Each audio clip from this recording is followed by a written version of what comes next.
We recently brought you the story of a submersible called Limiting Factor. It was used to reach the deepest parts of all 5 of the Earth's oceans. We took you along as it reached Challenger Deep. Nearly 8,000 meters beneath the Atlantic Ocean, scientists made a discovery in the Puerto Rico Trench that defied all expectations.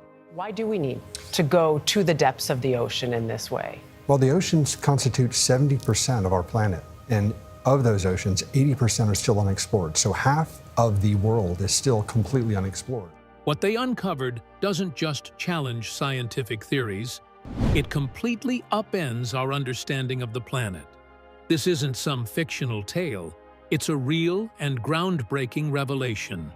The implications are enormous, sparking intense curiosity and debate in the scientific community. Join us as we uncover the astonishing truth about what lies hidden deep below the surface of the trench. Evidence of mega-earthquakes and tsunamis. The Puerto Rico Trench signifies not just the deepest point in the Atlantic Ocean, but it also hides the geological scars left by massive seismic activities. In 2023, a collaborative effort between the USGS and the University of Puerto Rico led to the recovery of sediment cores from a mangrove pond located at East Bajura, in the northwest region of Puerto Rico. These cores revealed a notable sand layer, measuring half a meter in thickness, which exhibits the characteristics of tsunami deposition, an eroded base, graded sediment, and a chaotic mix of marine microfossils with terrestrial materials. Radiocarbon dating indicates that this deposit dates back to between 1470 and 1530 CE. Geological models suggest that such a deposit is the result of a megathrust earthquake with a magnitude of 8 or greater occurring along the Puerto Rico Trench. Supporting evidence comes from tsunami deposits of a similar age found up to 400 kilometers east in the Virgin Islands and Anegada in the British Virgin Islands.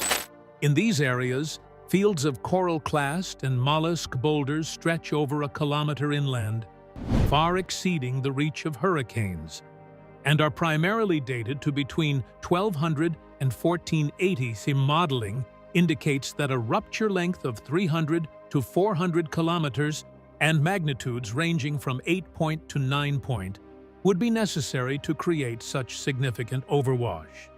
These findings suggest that the subduction interface of the trench experiences periodic ruptures during megathrust events, presenting risks not only locally but throughout the Caribbean basin.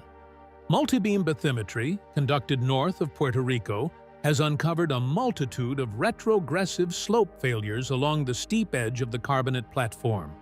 The presence of large submarine slides, including a significant 7 times 3 kilometers slump head, suggests that slumping is an ongoing process that could potentially displace enormous volumes of water, leading to tsunami generation even in the absence of major seismic events. The NOAA Ocean Explorers surveys from 2003 have documented these submarine scarps and fissures, emphasizing the dual role of tectonic ruptures and mass-wasting processes in heightening tsunami risk in the area.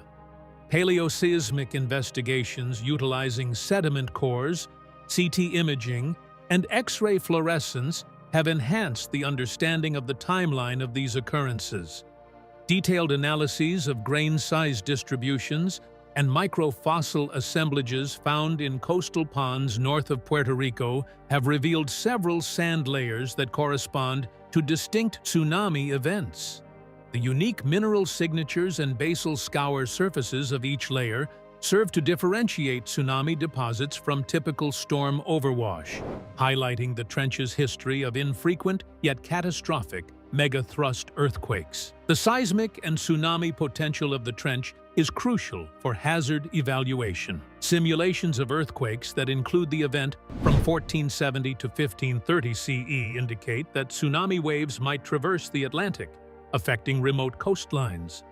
At the same time, the ongoing multi-beam mapping is uncovering new slope failures and fault structures that may lead to future ruptures. It is vital to combine geological records with geodetic and seismic monitoring to predict the next megaquake and equip communities across the Caribbean for its extensive impacts. What if the ocean's deepest fish turned out to be something else entirely? Hundreds of ribbony creatures once mistaken for fish now redefine hadal life.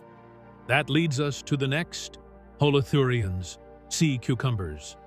In 1964, Perez documented swarms of snailfish along a 1-mile transect at a depth of 7,300 meters, estimating approximately 200 individuals, an impressive density for such profound depths.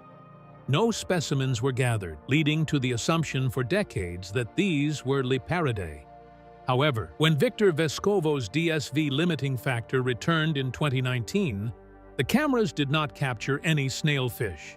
Instead, they recorded numerous elasipodid holothurians. These sea cucumbers, belonging to the genus Peniagone, are morphologically nearly indistinguishable in color, texture, and undulating movement. Their significant presence, hundreds per 100 meters, challenges the previous snailfish speculation and firmly establishes holothurians as the dominant megafauna of the trench. In addition to Peniagone, archival research and reevaluations of photographic evidence have identified at least 2 other holothurian types.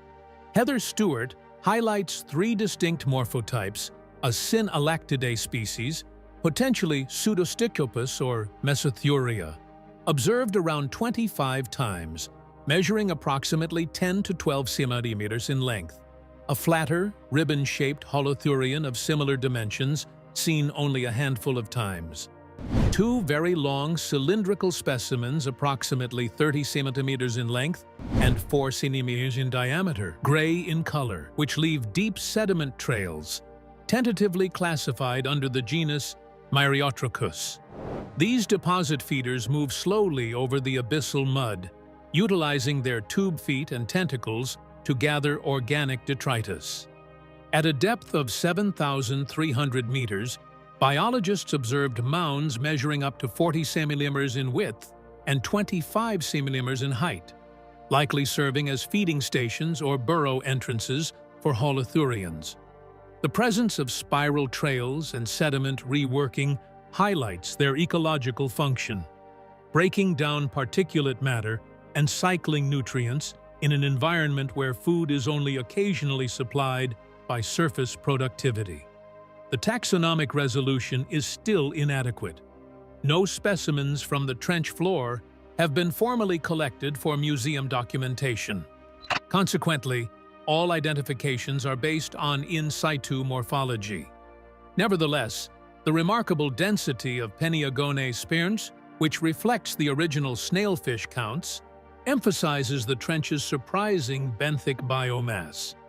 At pressures surpassing 700 bar, temperatures close to 2 degrees Celsius, and in complete darkness, these holothurians flourish in conditions where few metazoans can survive, showcasing extraordinary physiological and structural adaptations.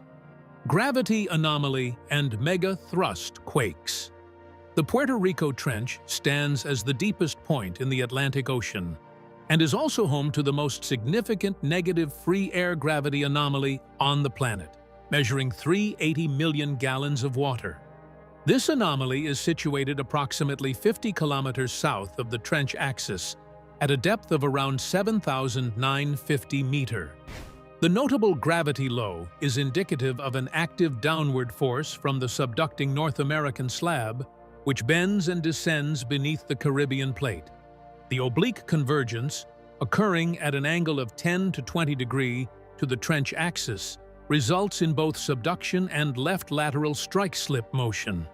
This process has tilted a previously horizontal late Oligocene carbonate platform northward by about 4 degrees in less than 40,000 years, with its northern edge now resting at approximately 4,000-meter depth, and its reconstructed landward edge at an elevation of plus 1,300 meters in Puerto Rico.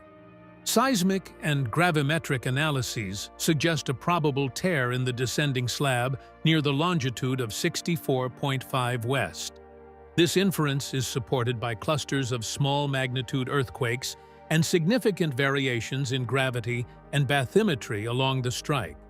Notably, 2 earthquake swarms in 2007, occurring in April and July, exhibited trench parallel tensile stresses at depths of 50 to 100 kilometer and trench perpendicular extension at depths of 100 to 150 kilometer.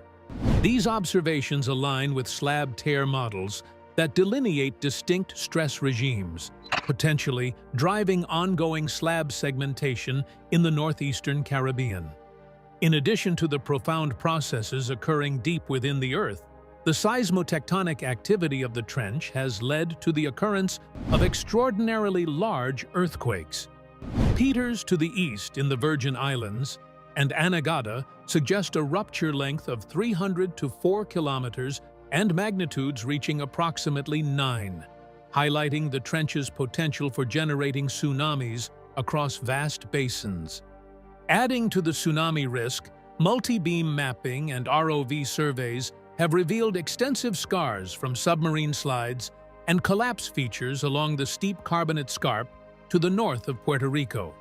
These mass wasting events, which can occur even in the absence of a significant earthquake, have the potential to displace sufficient sediment and water to initiate localized tsunamis. Bathymetric data indicate the presence of large slump heads, such as scars measuring 7 by 3 kilometers, along with retrogressive failures, underscoring the necessity of considering both tectonic ruptures and slope instability in regional hazard assessments. Complex tectonic faulting. The region is situated at a notably oblique plate boundary where the North American plate descends beneath the Caribbean plate at an approximate rate of 20 mmHg and an azimuth of about 204 degrees. This area also experiences left lateral transform motion. The oblique convergence along a sharply curved margin compels the downgoing slab to bend and wrap around the northeastern corner of the Caribbean, rather than sliding smoothly, as evidenced by bathymetric and tectonic reconstructions of the trench and the nearby insular shelf. Seismic swarms detected by ocean bottom seismographs, OBS, and land stations located north of Puerto Rico indicate the presence of 2 distinct stress regimes, which suggest a propagating slab tear. To the west of 65 degree west, tensile stresses remain trench normal at depths of 50 to 100 kilometers, aligning with typical subduction behavior. Conversely, to the east of 65 degree west, shallow seismic events 50 to 100 kilometers exhibit trench normal tension, while deeper events 100 to 150 kilometers transition to trench parallel tension. This variation in stress orientation with depth can only be explained if the slab has already fractured into 2 segments, each reacting differently to the forces of rollback and bending. On the side of the trench, multi-beam sonar and ROV surveys reveal extensive slope failures along the inclined carbonate platform. Layers that were once laid down near sea level have been tilted northward by approximately 4.5 degrees over the last 3.3 million years, resulting in a steep scarp at a depth of around 4,000 meters. Current imagery displays retrogressive landslide scars measuring up to 7 times 3 kilometers, demonstrating that tectonic flexure not only fractures the slab at depth, but also initiates mass-wasting processes that alter the sea floor. Collectively, these findings, oblique subduction, a slab tear exposed by dual stress fields, and ongoing slope instability, depict the Puerto Rico Trench as an area of remarkably intricate faulting. It is not merely a straightforward subduction trench, it represents a dynamically changing boundary where transform motion, slab fragmentation, bending stresses, and underwater landslides converge, carrying significant implications for regional seismic and tsunami risks. Lycianacidae amphipods. Lycianacidae amphipods recently discovered in the Puerto Rico Trench, representing a significant finding in our understanding of the deep-sea ecosystem in the Atlantic's deepest area. These tiny, shrimp-like scavengers are part of the family Lycianacidae and are renowned for their capacity to survive in some of the most extreme marine conditions on the planet, including hadal zones that go beyond 7,000 meters in depth. Their discovery in the Puerto Rico Trench enhances our comprehension of how life adapts to the tremendous pressure, frigid temperatures, and scarce food resources typical of this largely uncharted underwater canyon. Similar to their relatives found in other trenches like the Mariana and Kermadec, Lycianacidae amphipods in the Puerto Rico Trench play a vital role as scavengers, consuming carrion that descends from the upper layers of the ocean. In the nutrient-deficient hadal depths, they depend on organic material that falls, such as deceased fish, squid, and marine mammals for sustenance. Their uniquely adapted mouthparts enable them to effectively tear into decomposing tissue, which is essential for recycling nutrients back into the deep-sea ecosystem. This feeding strategy supports a varied community of organisms that relies on sporadic food sources in an environment where photosynthesis is not possible. Adapted to withstand pressures exceeding 700 atmospheres and near-freezing temperatures, Lycianacidae amphipods residing in the Puerto Rico Trench exhibit physiological characteristics akin to those found in other deep-sea trenches. Their cell membranes are composed of unique lipids that preserve membrane fluidity under immense pressure, while their enzymes operate efficiently in cold, high-pressure environments. Furthermore, certain species are known to generate protective substances such as aluminum hydroxide gel, which may assist in shielding their bodies from the chemically aggressive conditions present in deep ocean sediments. These adaptations are crucial for their survival in an environment where most life forms cannot thrive. The identification of Lycianacidae amphipods in the Puerto Rico Trench resulted from recent deep-sea exploration missions utilizing remotely operated vehicles, ROVs, and baited traps. These surveys successfully captured footage and gathered specimens from depths of approximately 7,900 meters, confirming that these amphipods are integral to the trench's hadal community. This discovery is noteworthy as it illustrates that the Puerto Rico Trench, despite its intricate tectonics and extreme conditions, harbors specialized life forms adapted to the depths. It also implies that the trench's ecosystem shares characteristics with other well-researched hadal environments in the Pacific, enhancing our comprehension of the biodiversity and biogeography of deep ocean trenches. In addition to their ecological significance, Lycianacidae amphipods from the Puerto Rico Trench provide crucial insights into the boundaries of life on Earth.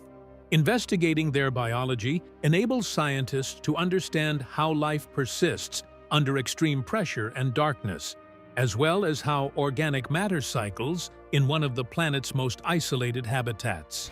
Who knew sargassum could journey to the hadal zone? Well, let's find out. Deep-sea isopods. Feeding on sargassum. Deep-sea isopods, particularly Bathyopsis nibelini, have been spotted consuming floating sargassum seaweed at astonishing depths ranging from 5,000 to 6,200 meters. This finding, achieved through the use of remotely operated vehicles, ROVs, offers valuable insights into how organic material from the ocean's surface can support life in the abyssal and hadal zones far below. Unlike the majority of deep-sea scavengers that depend on decaying carcasses or marine snow, Bathyopsis nibelini showcases a unique feeding strategy focused on the consumption of these brown algae fragments, highlighting an intriguing connection between surface ecosystems and the deep ocean floor. Bathyopsis nibelini is equipped with serrated mouthparts that are specifically adapted to grasp and process the tough, fibrous sargassum fronds. These specialized mouthparts allow the isopods to effectively bite and shred the seaweed, which would otherwise be challenging to digest. Footage captured by ROVs has documented these isopods transporting pieces of sargassum, indicating active foraging behavior instead of mere passive scavenging. This behavior contradicts earlier beliefs that deep-sea isopods are restricted to feeding on carrion and uncovers a broader dietary adaptability in these extreme habitats. Recent laboratory studies on Bathyopsaurus nibelini have revealed that these isopods possess a unique gut microbiome that can effectively break down the complex polysaccharides found in sargassum.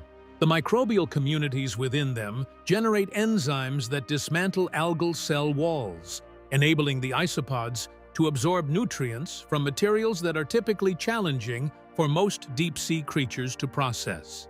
This symbiotic interaction illustrates the evolutionary adaptations essential for thriving in nutrient-scarce, high-pressure environments where energy resources are limited. Moreover, the feeding behavior of Bathyopsaurus nibelini on sargassum highlights the ecological significance of sargassum mats that drift across the ocean's surface. While these mats are frequently examined for their effects on coastal ecosystems, they also serve as biological subsidies, ferrying organic matter from the sunlit surface waters down to the deep ocean. As fragments of sargassum sink or break apart, they offer a rare source of carbon and energy for deep-sea benthic communities, including isopods, amphipods, and various other invertebrates. This mechanism plays a crucial role in sustaining life in areas that are far removed from the primary productivity associated with sunlight-driven ecosystems. The revelation of Bathyopsaurus nibelini's feeding behaviors through ROV missions carries significant consequences for our comprehension of deep-sea food webs, particularly within the abyssal plains and trenches of the Atlantic Ocean. This finding highlights the manner in which energy transfer between vastly different oceanic layers can sustain intricate life forms that have adapted to extreme environments. Additionally, the isopods' capacity to utilize sargassum could affect the responses of deep-sea ecosystems to variations in surface productivity driven by climate change or altering ocean currents. This finding uncovers a distinctive ecological adaptation that includes morphological, microbial, and behavioral characteristics, allowing survival in one of the most demanding habitats on Earth.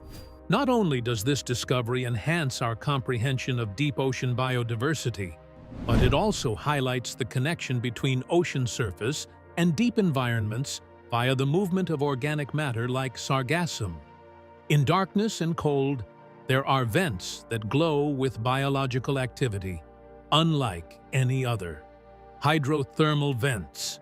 In 2022, the enhanced deep-sea submersible Alvin achieved remarkable dives to about 6,400 meters along the slopes of the Puerto Rico Trench, where researchers recorded the first-ever hydrothermal vent systems in this section of the Atlantic Ocean. These hydrothermal vents signify an extraordinary geological and biological occurrence, where mineral-rich fluids rise from the ocean floor due to intense tectonic and volcanic activity beneath the Earth's crust. While these vents were not located in the trench's deepest hadal zone, 8,400 meters, their discovery on the trench slopes underscores the dynamic and intricate nature of the region's underwater geology and ecosystems. Hydrothermal vents develop when seawater infiltrates fissures in the ocean crust, is heated by underlying magma or hot rock, and subsequently ascends back through the sea floor, transporting dissolved minerals and chemicals. When these mineral-rich fluids encounter the frigid deep ocean water, they precipitate to create chimney-like formations and deposits around the vent openings.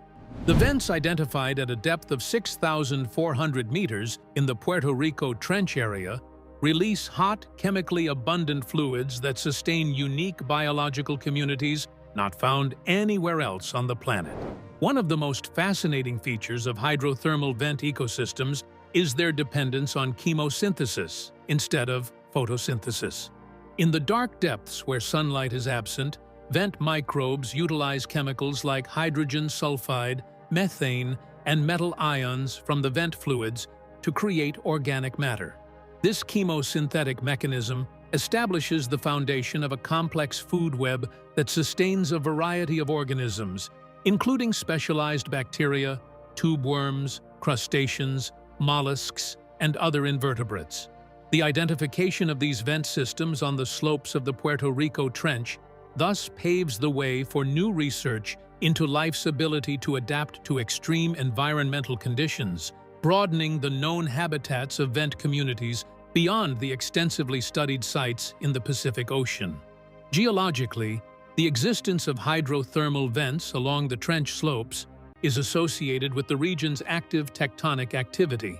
The Puerto Rico Trench represents a complex plate boundary where the North American and Caribbean plates interact, leading to faulting, crustal deformation, and magmatic activity that serve as the heat source fueling hydrothermal circulation. The vents that have been discovered are linked to exposed intrusive oceanic crust, estimated to be as much as 100 million years old, suggesting a long and evolving geological history. Furthermore, the active fault lines and submarine landslides observed during the Alvin dives provide further evidence of the ongoing dynamic processes that shape the sea floor and influence the formation of vents. In addition to their scientific importance, these hydrothermal vents attract attention due to their mineral resources, frequently containing precious metals like copper, zinc, and gold. Gaining knowledge about vent systems in the Atlantic Ocean is also crucial for evaluating the potential environmental consequences of deep-sea mining operations, which is becoming an increasing concern as technology progresses. Moreover, exploring these ecosystems provides valuable information about the conditions of early Earth and the likelihood of comparable life-sustaining environments existing on other oceanic bodies such as Europa, a moon of Jupiter, or Enceladus, a moon of Saturn. They emphasize the geological intricacies of the trench and uncover a vibrant ecosystem that relies on chemosynthesis, flourishing in one of the Earth's most extreme and least studied environments. High-pressure labs have cultured bacteria that laugh at 600 bar of crushing force. Deep microbial ecosystem. The Hadal zone of the Puerto Rico Trench, which descends beyond 6,000 meters to depths that surpass 8,200 meters, is home to microbial ecosystems that challenge our comprehension of life's boundaries. Despite these trenches, covering less than 1% of the ocean floor, their microbial communities exhibit distinct genetic and metabolic characteristics shaped by extreme pressure, low temperatures -2 degrees Celsius, and constant darkness. Single-cell genomics conducted on 4 organisms collected at a depth of 8,219 meters identified members of Thaumarchaeota, SAR11, and 2 proteobacterial lineages associated with known piezophiles. Comparative studies with shallow water relatives revealed trench-specific genes, mixotrophy pathways in Thaumarchaeota, such as glycine cleavage, a complete glycolytic suite in SAR11, and hydrogen or nitrous oxide oxidation in Cycromonas-related cells, demonstrating unique adaptations to life in the Hadal zone. Metagenomic sequencing of the waters in the Puerto Rico Trench, amounting to approximately 145 MB of unique data, illustrates a level of genomic complexity that surpasses that of surface oceans. The average estimated genome size of trench microbes, -3.57 MB, significantly exceeds that of surface assemblages, -1.75 to 1.85 MB, indicating a broader genetic toolkit to manage chemically diverse and resistant organic matter found at such depths. Genes involved in signal transduction, especially those related to redox and oxygen sensing, are notably overrepresented, along with sulfatases for breaking down complex polysaccharides, heavy metal efflux systems, and a variety of transporters designed to scavenge limited nutrients. Beyond genomics, the trench has revealed culturable piezophiles. In 2008, seawater collected from a depth of 6,000 meters aboard the RV Atlantic Explorer led to the discovery of the novel isolate Profundimonas piezophila. From an ecological perspective, these profound microbial communities are essential in driving biogeochemical cycles within the Hadal zone. By oxidizing methane and hydrogen, replenishing nitrogen and sulfur reserves, and recycling sinking organic matter, they support higher trophic levels, ranging from amphipods to holothurians. Their diverse genomes and unique enzymes present significant biotechnological opportunities for bioremediation and biocatalysis in extreme environments. Additionally, the microbes found in the trench act as analogues for possible extraterrestrial life, providing valuable insights into the limits of life on icy, oceanic worlds. Sediment geochemistry and carbon flux. Core sediment cores extracted from depths greater than 8,000 meters in the Puerto Rico Trench unveil a stratigraphy primarily composed of pelagic clay, interspersed with episodic turbidite layers that signify intense mass-wasting events, channeling continental shelf debris into the Hadal zone. These fine-grained hemipelagic clays accumulate gradually in the perpetual twilight of the deep ocean, layered with graded sand to silt deposits formed by turbidity currents instigated by storms, underwater landslides, or seismic activity along the trench's steep inclines. Geochemical evaluations of these cores reveal total organic carbon TOC levels ranging from 0.2 to 0.5%, with C-N ratios hovering around 6, suggesting a primarily marine phytodetritus origin rather than terrestrial sources, aligning with earlier USGS findings from the trench.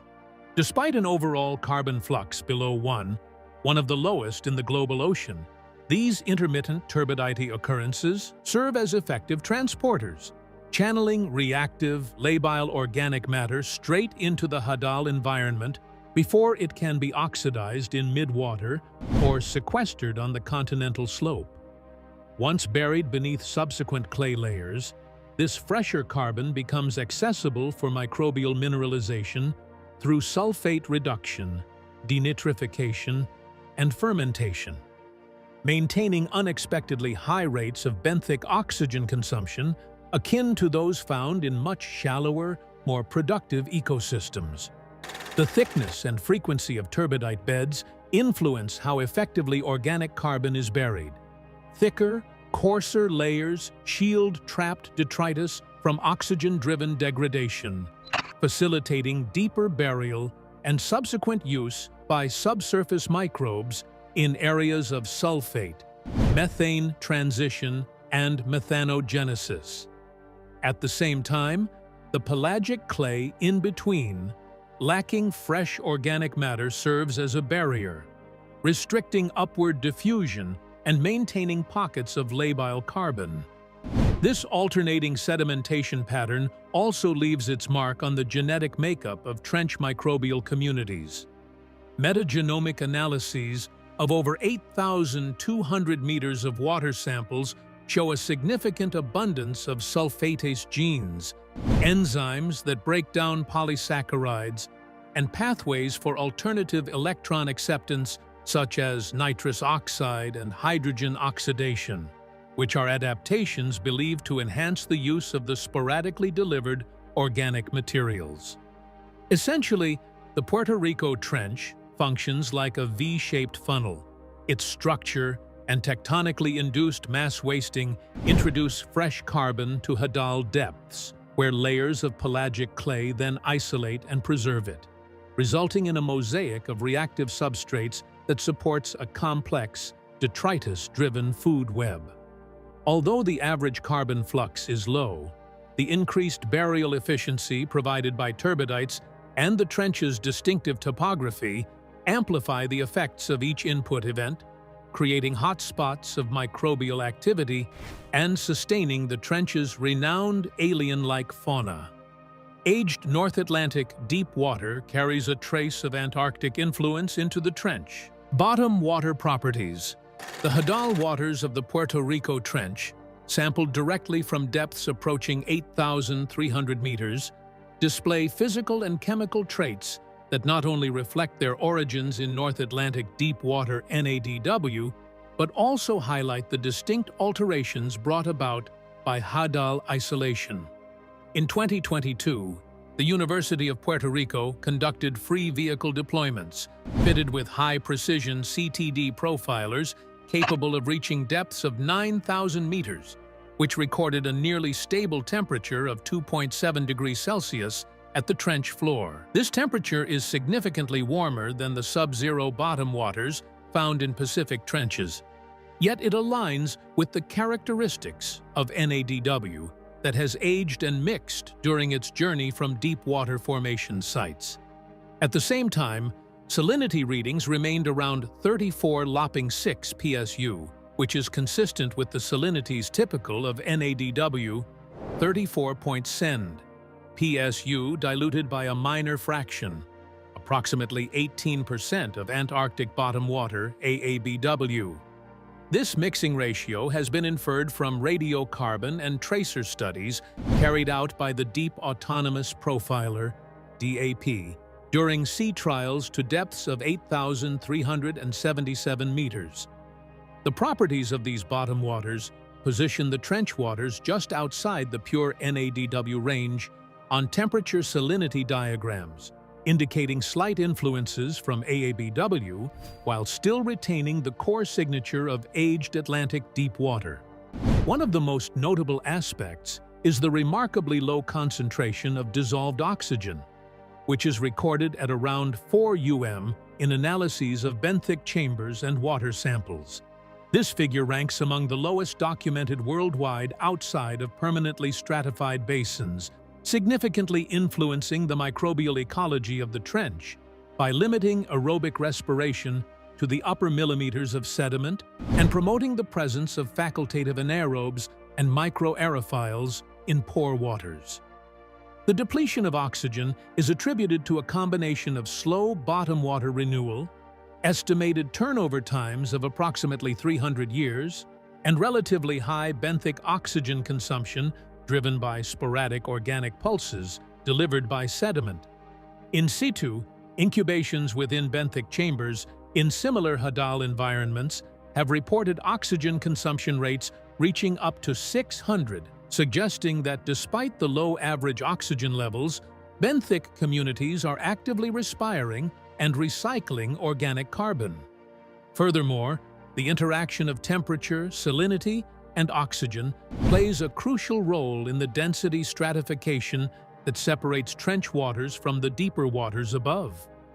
The slight increase in density from the colder, saltier Antarctic bottom water, ABBU, injections creates a stable layering that restricts vertical mixing, allowing for the maintenance of fine-scale biogeochemical gradients. These gradients subsequently affect nutrient transport, microbial zonation, and the distribution of megafauna, many of which depend on the thin oxygenated layers at the bottom for respiration or anaerobic metabolic processes within sediment interstices.